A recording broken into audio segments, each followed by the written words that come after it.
Stakeholder responsibility matters for a variety of reasons, but there's at least 5 that we think are particularly important to talk about. One is, an agenda of our research is to think about how ethics and business are fundamentally connected. Ethics isn't something we bring from the outside, it's embedded within the very activities of business. And to use the language of stakeholder responsibility to us is an organic way to get at the day-to-day activities of what happens at the company. Nothing gets done at the company if the people, the employees, the managers, the suppliers don't act with some levels of responsibility. So the extent to which we can talk about that, ethics and business are 2 things that tend to go together.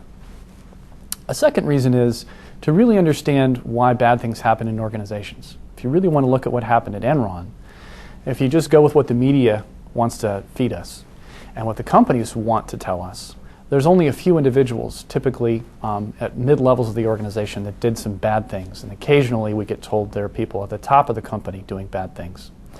I don't think that's a very satisfying explanation.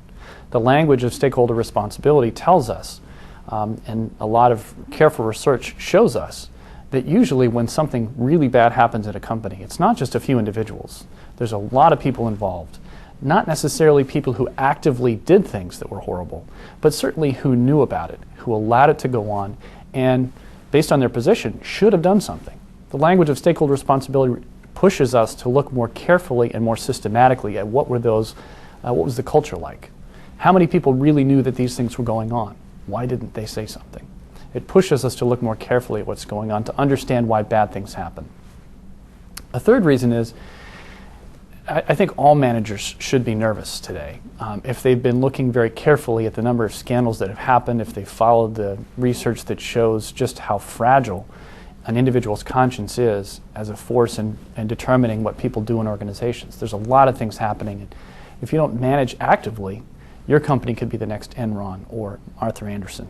So if I want to think as a manager, not just about avoiding the bad things, but creating an environment where I can be confident that my company is not going to have a disaster, I need to think really carefully about how it is that people cooperate and act responsibly together to help make sure that the breakdowns that happened at Enron and Arthur Andersen don't happen in my company. I need to actively manage not just to avoid disasters, but to foster the kind of behavior that I as a manager want to see happening in my company. So that's a third reason.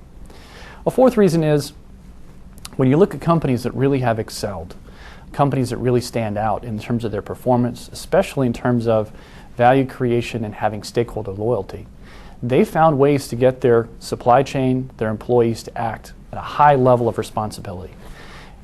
People can fly on almost any airline, but many people have noted how special it is to fly with Southwest.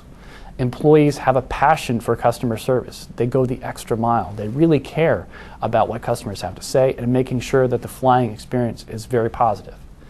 You go to most other airlines and people talk about how horrible it is to fly. How is it that Southwest is able to cultivate that? I think they found a way to activate a sense of responsibility, a passion, a caring for the experience of customer service. Management signaled it, and they found a way to engage their employees, and that translates into great performance. So we think if you want to think about as an organization, how are we going to stand out and excel, you need to think about stakeholder responsibility. And finally, we talk about some of these novel challenges that are going on, and they're all over the place. The AIDS crisis, thinking about examples of the environment, and thinking about what happened with Nike and labor practices. All of these things that managers, when they go to business school, aren't really trained to think about, how am I going to deal with this? They get on the fly, on the job, hit with these horrible things, and there's no blueprint. We think stakeholder responsibility is a way to frame, how am I going to deal with this really huge problem that's bigger than my company, that no one's really dealt with before. If we look at what happened with Nike, Nike got accused of fostering and encouraging horrible labor practices, fostering the use of children in factories and in sweatshop conditions. The reality, of course, was Nike didn't own a single factory, didn't make a single product. They're just a marketing company. But because their products were being made in these factories, people thought they were the bad guy doing horrible things.